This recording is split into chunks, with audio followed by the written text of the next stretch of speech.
Welcome, Dr. Lynne Celli. Thank you. Well, nice to be here. Yeah, it's our pleasure, ma'am. Congratulations on being selected as an eminent person.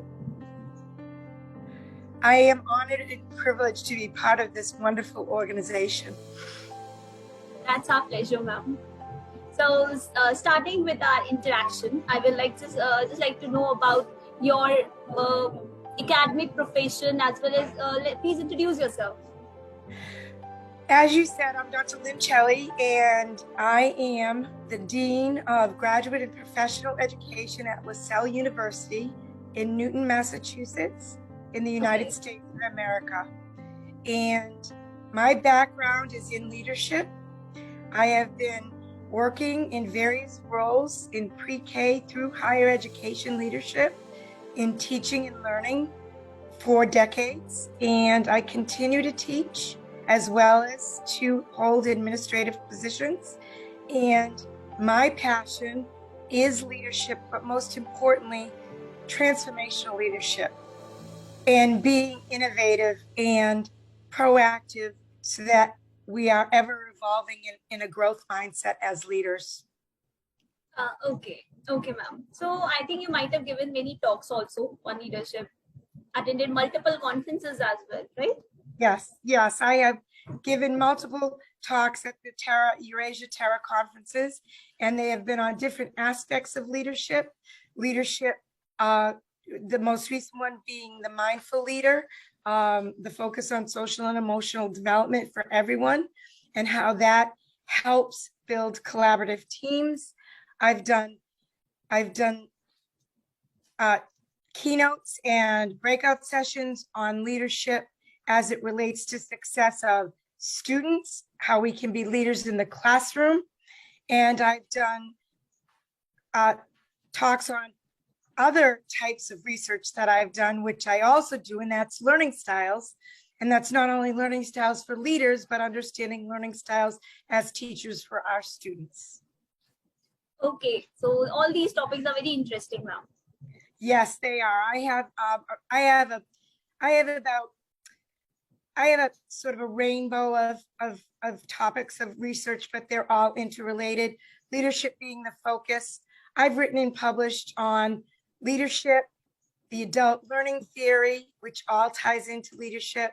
I've written and published on learning style perspectives, collapsing the boundaries between preschool and PhD, and various topics that are related to those. I have books out on those and articles related to those. I try to keep up to date on the research, and I try to write on practical aspects of those topics so that people that read them can use them in their work. They can apply what I discuss and what I have researched about and collated together for the readers so that they can apply to their work immediately. I'm a big proponent of being proactive on research, and not only mine, but others, and getting that together so that you can apply research to practice. Okay, so as you are a dean, so like leadership is your attribute as well.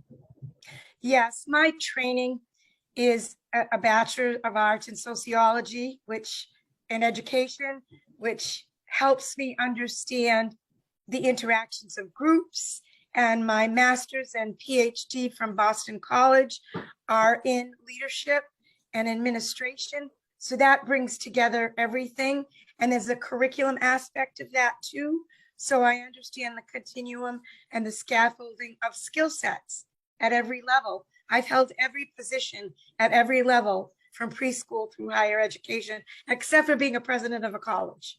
And I'm very happy being a dean right now. Okay, that's nice, ma'am. So like it's a great combination, right? Sociology as well as leadership. Yes, it's a great combination.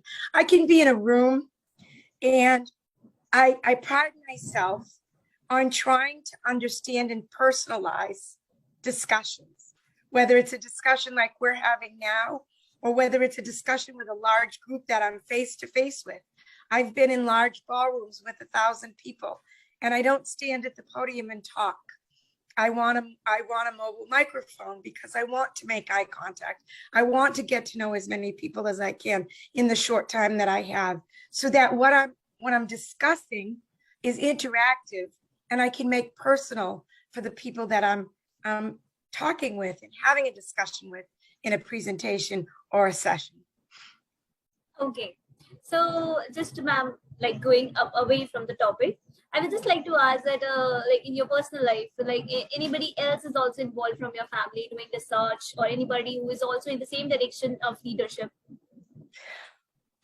Well, I don't have anyone in academia, in higher ed academia, but I have a lot of people in my family now, and my dad, who sadly passed.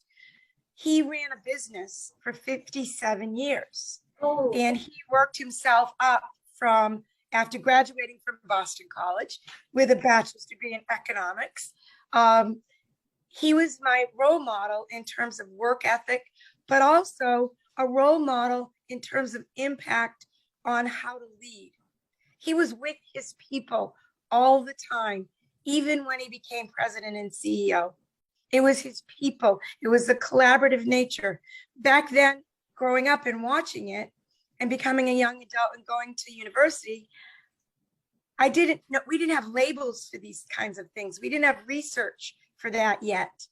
But now I look back, and all of that was his innate nature, which I believe I was born with and learned even better throughout my career from him and various mentors, that collaboration and connections and relationships and trust with the people you work with, those things are key to anything positive that's going to happen in any organization, whether it's education, business, healthcare, any nonprofit, anything.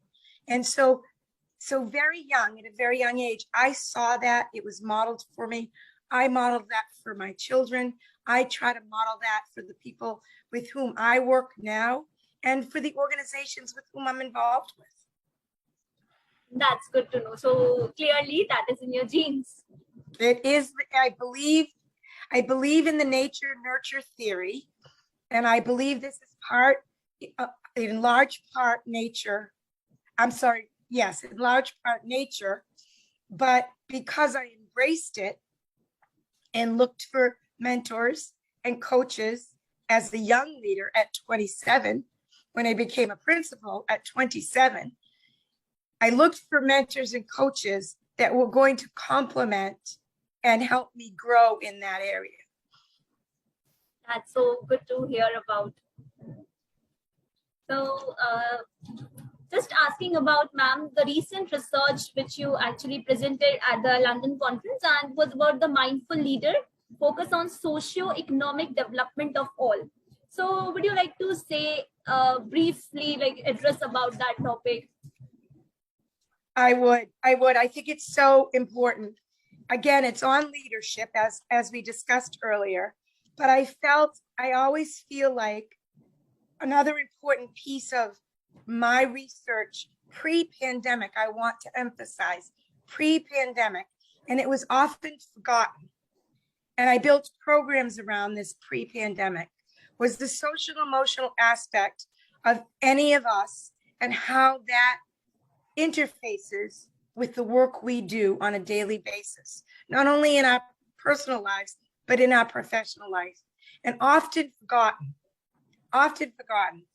And CASEL, the Collaborative for Academic, Social, and Emotional Learning, CASEL has done a lot of research on this. And I used their research as a basis, as a jumping off point for my presentation and other research as well. And I felt like I wanted to continue the work I was doing with including the social emotional aspect of our world on this, but also saying to myself, we are in a new world now. We are in a new world. People are still in the pandemic. People are still getting out of the pandemic. People are still feeling the trauma and effects of the pandemic. And mindfulness will ground them. and the aspects of mindfulness will ground them. And I spoke about, there's been research about this for decades. Belfield, Bowden, Clapp, Levin, Sean, Zonda, they talked about the value of social and emotional learning in 2015, long before the pandemic. People weren't paying attention. I was paying attention when I developed those programs. I developed a certificate and a master's program in social emotional development long before the pandemic. I spoke with the Hettinger report out of Columbia University in New York about the importance of this when we were deep in the pandemic. And I emphasized not just now, but always.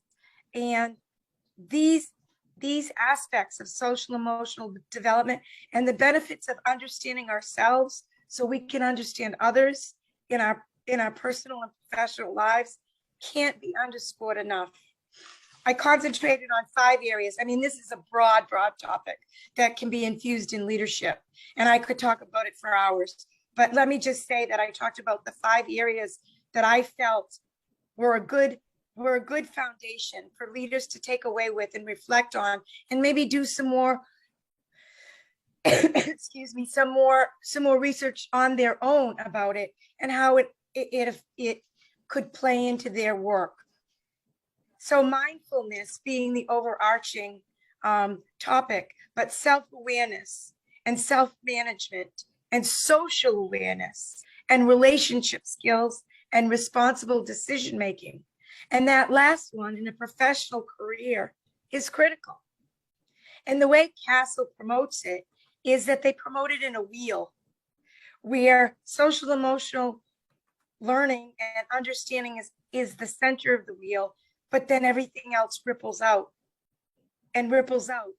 And as we work on those skill sets, it ripples out into classrooms and our professional lives, into schools and our organizations, into families for our personal lives and caregivers, and ultimately into the communities. So we make a positive effect on our communities long term. Okay, so nice to know about it, ma'am. So, what was your motivation during COVID to carry out all your researches and whatever you were doing? Maybe you were writing some books as well. Well, my motivation never stopped. When the world closed down, I attended a conference in November of 19 in Rome, and it was fabulous. And no one knew what was going to be happening in a short few months. I keynoted at that conference, and when the world shut down, I couldn't shut down. This type of work to make an impact on future leaders, teachers in the classroom, leaders in organizations, just an impact around the globe that they could bring back and give them something practical to use, never died in me with the pandemic. So my research continued. I worked from home, and my schedule stayed the same. I carved out a piece of my professional life because this is who I am. This is a piece of who I am. The researcher, the presenter, the interactive facilitator of learning. I am a teacher, but I'm a facilitator of the growth mindset. That never went away. That never died in me when the pandemic hit. As a matter of fact, it expanded, especially in the social emotional sphere, which is where I did many articles on social emotional development, and they were picked up nationwide and published in various journals, up to a parenting journal. Who would know? I'm an academic, and an article was picked up in a parenting journal about how to navigate children through the trauma of the pandemic when we were deep into it. So the motivation never died. It only expanded because I felt the need, and I knew when we came out of this, that we were going to be looking at a new world, a different world. People were going to be looking at the world differently. Academia was going to be different. Business was going to be different. Everything was going to be different. Therefore, people would need a different lens. So that's what motivated me to keep going. But the self-motivation was always there because this is an innate part of who I am, to give and share and facilitate the next level, the next foundation of knowledge for others. So nice to hear about it, ma'am. And it was expected from a researcher like you. Thank you. Appreciate that. I really do. This organization has embraced me first as a breakout speaker, and then inviting me to be the keynote. Sadly, I was supposed to keynote in my backyard at Harvard University in 2020. And that obviously that conference was canceled. Yes, ma'am. So London came when it was time, and London was fabulous. Okay. So, ma'am, tell us something about your experience as our keynote speaker at the London conference, which you attended recently, and I'm sure you actually liked it. Oh, it was fabulous. I feel like I'm on a different sphere when I'm in those conferences. After I speak and when I begin to interact with the participants, I feel like I'm in a different sphere of my world.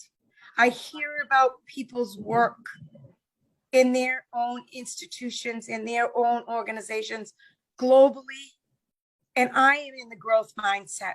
I never leave the growth mindset. I feel like our conversations, that after the keynote, after the interaction, I feel like those interactions in the activities that Tara plans, and the lunches, excuse me, and just the opportunities to talk to each other as follow-ups, just broaden everyone's perspective as well as mine. And although virtual events are fabulous, they prevent, I'm looking at you in your eye right now, but it's not the same as sitting across the table. Yeah. And really putting my heart into a conversation. I'm putting my heart into this conversation, but sitting at tables with people and talking to them, answering further questions that I didn't have time to answer during my speech, and making it personal for them and getting to know them, and then sharing. I mean, I've been in touch with people since the London conference already with follow-ups. I give the convener my business cards so they can pass them out. I give them to the participants myself. And I've been in touch already with some of the participants from the London conference with follow-up questions. And they know that I'm going to be producing an article for Tara, based on my keynote, and when's it coming out, and I can't wait. I want to use it in my own research, and I know I've touched people, and I believe the way Tara organizes things allows everyone to touch everyone, especially in a personal way. That's true, ma'am. Even I looked at your pictures also from that London conference, and you were looking absolutely good. Thank you. I appreciate that. I look different now. This is different, but it's 7 a.m. It's 7 a.m. in the No. I would just like to interrupt you. You're looking beautiful and fresh. Thank you. So, ma'am, what is your opinion on attending any online conference rather than physical one? Like, we are conducting both hybrid conferences. Like, we are conducting on physically as well as online also. I'll talk about online because I know that I want to say to people, don't ever not attend. If online is all you can do, even my conversation now with you, I feel personalized with. So Okay. I feel like there's a personal connection. So what I would say to people is, if all you can do is online for a variety of reasons, pandemic, health, financial, whatever, attend the online conferences. You will get a lot out of being with a group. Do not stay in isolation. As researchers, as practitioners, as people who care about our fields, we need to stay in touch in whatever way we can. Ideally, it's in person, but that can't work for anyone. And it didn't work during the pandemic when the world was shut down. So we made the best use of our electronic capabilities to stay personalized and to try to find places where there are people that have passion about what they do. I know that I exude passion about what I do, and I'm proud of that. And I'm proud that I know that I touch people. So I know that I would touch people in an online version as well as a face-to-face. So I encourage people, just because there may be a variety of variables that prevent you from getting to an on-the-ground, on face-to-face conference, do not do that. Put yourself in there. You're going to be a better person and a better professional for it. Okay, so like we are just noting down your preference that you like attending physical conferences more. I do, but I've attended and enjoyed online conferences, and frankly, they kept me going Okay. because Yeah. I wasn't going to stop during the pandemic. And you know, we're out of the pandemic, but academia is changing. And I said this in London. Academia is changing in terms of programs, delivery, and most importantly, finances. They're stepping back and taking a long, hard look at finances. And one of the things that might be affected is that professional development travel budget. So if all you can do because of that, don't feel badly about that. Push for it. Make sure they try to put it back in the budget, but attend the online conference because it gives you the flavor and the content, and as much as a personal connection to the field that you need to keep current. I would say that's the key. Keep current. And if the online environment is the way you have to do it, then absolutely, unequivocally do it. That will work as motivation for our other researchers as well. So, ma'am, would you suggest or encourage your friends and colleagues to attend our conferences? Like, as per your opinion, did you like it? Oh, of course I loved it. I wouldn't have gone back. I wouldn't have accepted to be the keynote. I wouldn't have been to so many that I had been to. I like the design. I like the fact that it's a global conference. We're a global world now. And the fact that Eurasia Terra and all of the subsidiaries of Eurasia embrace the fact that we're a global world. And you did that before the pandemic. You were proactive. The organization was proactive before the global mentality was even part of what we're doing all the time now. The global nature, the networked nature, the global and networked nature of our world right now is something that your organization is embracing. And I think it's what makes it unique. It makes it unique. And I said, humbled and privileged to be the keynote, humbled and privileged to be a part of the conference and to meet so many great people, and humbled and privileged to be on the peer review, to be on the advisory board, to be an eminent person, to be a fellow. All these roles that I have, I'm proud to represent the organization because I believe in the mission and vision of Terra.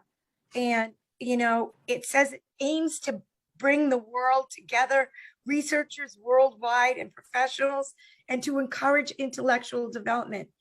We're lifelong learners. We have to embrace that intellectual development. If we stop learning, we might as well stop being what we are professionally. We can't stop learning. I love the mission that you say you create opportunities for networking and collaboration. That can be done online or in person. Scholars, researchers, professionals, even just people who are there to listen. The next step may be that they decide to become a researcher. That's what we want. We want to be models. So I encourage people at those conferences who are listeners, people who will hear this posted, become a member. Even if you just start slowly with a listener as an online at an online conference. It's your words of working for the benefit of society and research. And most importantly, these are your words, your organization's words, for the spirit of sharing and mutual growth. That's who I am. I spoke about this already. The facilitator of the growth mindset. That is me. That is why I was drawn years ago to Eurasia and Terra, because of this mission statement. So that was so nice to hear, ma'am. And thank you so much for your compliments. And it is our honor actually that we are having someone who is so into research, and now we have also appointed you as our president of that association. Thank you. I'm honored. I am very honored. I just am looking forward to what the future brings and the impact that I personally, but as a many parts of the organization can help you realize. And if I can become involved in a more permanent way, it would be my pleasure to become involved in a more permanent way, helping with these conferences, speaking at these conferences in a more regular and permanent way, and not just when the university will let me go, but in a more permanent way. It's my desire eventually to become part of an organization that has the mission that Terra has in a permanent way. That's my long-term career aspiration. As I said, I don't want to be a president of a university.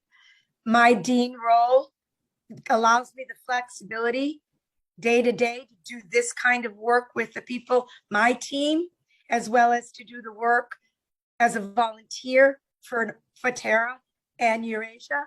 But my long-term career goal is absolutely to be doing something like you're doing, or on the ground like the conveners do.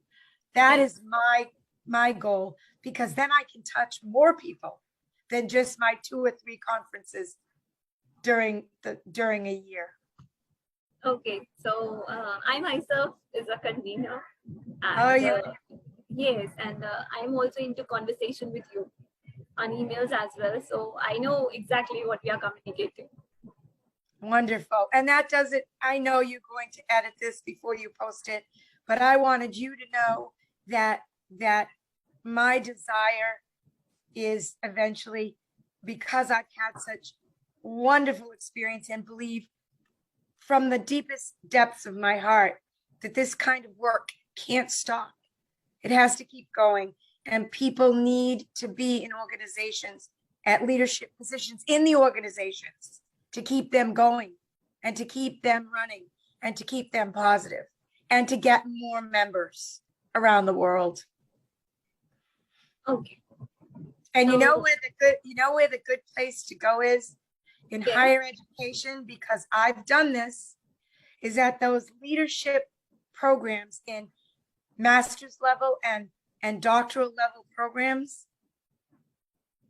I made a requirement in my master's and doctoral level programs that my students participate and join an organization, an international organization.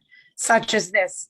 So as they were going through their studies, they just didn't have the narrow focus and the narrow view of what leadership was based on what they knew around them. So it was my goal, and that would be my goal for people to go out and do with their organizations and their programs. Okay. Thank you so much, ma'am. And it was wonderful having you for our interactive session. And again, I would like to congratulate on being selected as our evening person. Thank you. My pleasure. So by this, I would like to wind up the session, ma'am. It was my Thank honor to you. have you. Will you be in touch? Thank you. Yes, ma'am, surely. All right. Have a wonderful day. And it was my pleasure. And if there's anything else I can do for the organization, please feel free to reach out. Have Dr. Charles reach out. I am happy to speak to anybody. Okay, that's my pleasure. That's even our honor that you are so cooperative. My pleasure. Have a wonderful evening and a wonderful rest. Thank you, ma'am, and have a good day. Bye now. Bye-bye.